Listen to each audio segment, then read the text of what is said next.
చెప్పండి అన్నయ్య. శ్రీకర్ గురించి బాధపడుతూ నీ బిడ్డ అన్నం ముద్ద కాదు కదా, గ్లాసు నీళ్లు కూడా ముట్టడం లేదమ్మా.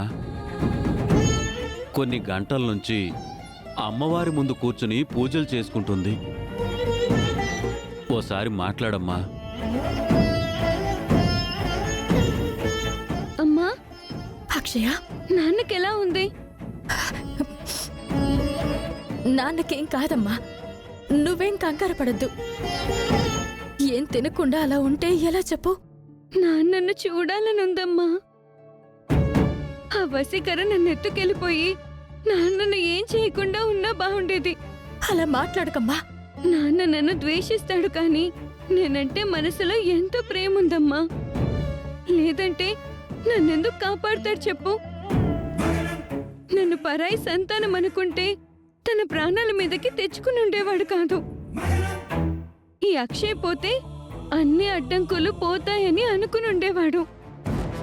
హాస్పిటల్కే వస్తానని ఎంతలా బ్రతిమలాడినా నానమ్మ వద్దనేసింది. చాలా తిట్లు తిట్టింది. అందుకే రావడానికి భయపడుతున్నాను. నువ్వు కంగారు పడకు, నేనొచ్చి నిన్ను తీసుకుని వస్తాను. నువ్వైతే ఇప్పుడు అన్నం తినమ్మా. ఉహుం. నాన్నను చూసేంత వరకు నేనేం ముట్టుకోను. నీ మాటను కూడా కాదంటున్నందుకు నన్ను క్షమించు.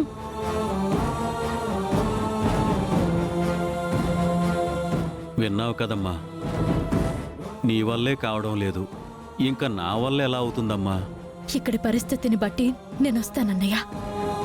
ఏదో ఒక రకంగా బుజ్జగించి తినిపించే ప్రయత్నం చేయి.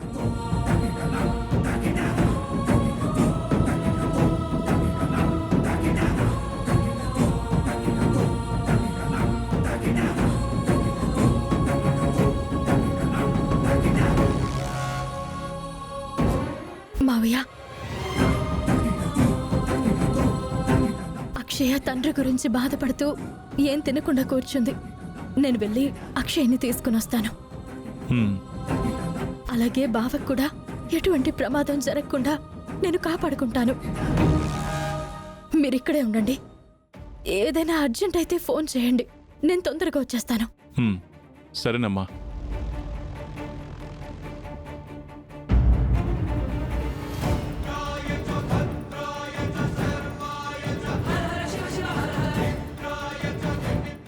రండి. బాగున్నారా అవని గారు? బాగున్నానండి. ఏంటండి నా వంక అదోలా చూస్తున్నారు? ఇదివరకు మిమ్మల్ని ఎప్పుడు చూడలేదు. మీరు పరిచయం కూడా లేరు. మీ కాలనీలోకి కొత్తగా వచ్చాను.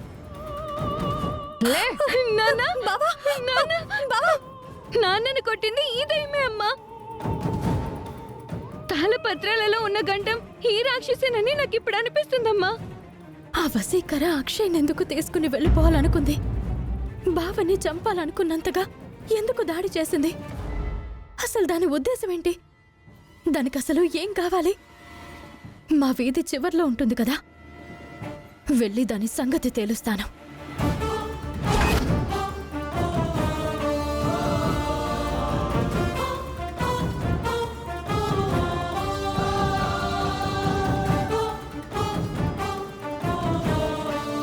అత్తయ్య వాళ్ళు వసీకరణను పిలుపు చేసింది చివరింట్లో అని చెప్పారు.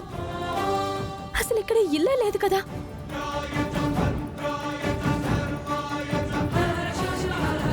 గౌరమ్మ గారు, గౌరమ్మ గారు! ఏంటవని గారు? ఈ వీధికి చివరిల్లు అంటే ఇదే కదా? అవునండి, మాదే. మీ ఇంటి పక్కన మరో ఇల్లు ఉండేదని, అందులో వసీకర అనే ఆమె ఉండేదని విన్నాను. ఇల్లుంటే కనిపించాలి కదా, మాయమైపోతుందా ఏంటి? పైగా నువ్వు చెప్పిన వసీకర అనే పేరుతో మన వీధిలోకే ఎవరూ రాలేదు.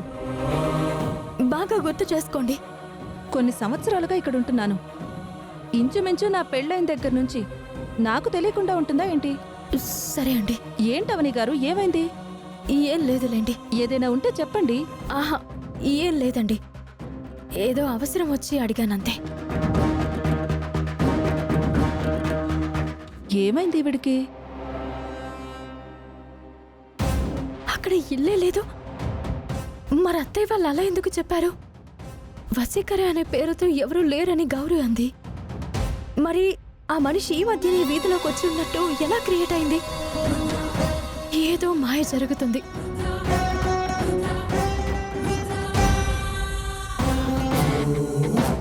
అక్కడ ఇల్లు లేదవని, అదంతా నేను సృష్టించిన తాత్కాలిక మాయా నివాసం.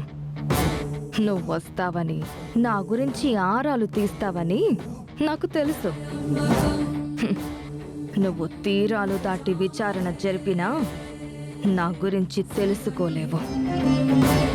దాని అసలు రూపం నాకు తెలుసు కాబట్టి అదెక్కడ దాక్కున్నా బయటికి రప్పిస్తాను. దాన్ని వదిలిపెట్టను. నువ్వు ఏదైనా సాధించగలిగేదానివని నాకు తెలుసు. కానీ ప్రస్తుతం నేను మాంత్రిక రూపంలో లేను, సాధారణ స్త్రీ రూపంలో ఉన్నాను. ఈ రూపంలో నుంచి వీలైనంత తొందరగా మారిపోబోతున్నాను. అందుకే మీ పల్లెటూరికి బయలుదేరుతాను. నన్ను పట్టుకోవడం అంత సులభం కాదు. ఏ అవని, నీ కూతురు వల్లనే నా రూపం మారే వీలుంది. అందుకే నీ కూతుర్ని పల్లెటూరికి ఏదో విధంగా రప్పిస్తాను.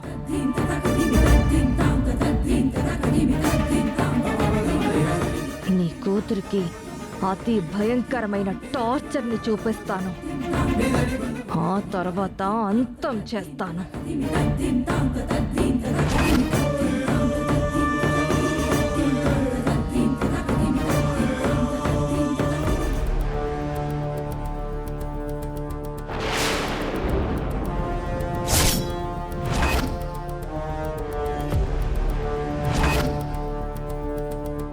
ఏంటి చిలకమ్మ, నా వెంట పడుతున్నారు మీరు? ఫంక్షన్లో నా గురించి బయట పెట్టడానికి తెగ ప్రయత్నించాం. రూపం మారిపోయింది, రూపం మారిపోయింది అంటూ ఒక్క డైలాగ్ దగ్గరే ఆగిపోయావు.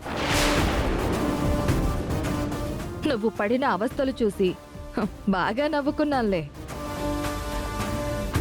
ఇంకా మీరు నన్నేమీ చెయ్యలేరు. అలా అనుకుని విర్రవీగకు వసీకరా. అప్పుడు నీ గురించి చెప్పలేకపోయినా ఇప్పుడు చెప్తాను.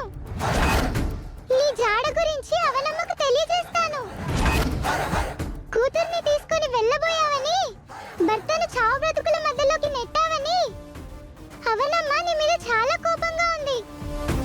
నువ్వు ఎదురు పడితే నిన్ను అంతం చేస్తుంది. నీ గురించి చెప్పేస్తాను. నువ్వు ఇంతకి తెగిస్తావని నేను ముందే ఊహించానే నా చిట్టి చిలకమ్మ. అందుకే నీకు అంతటి అవకాశం ఇవ్వను.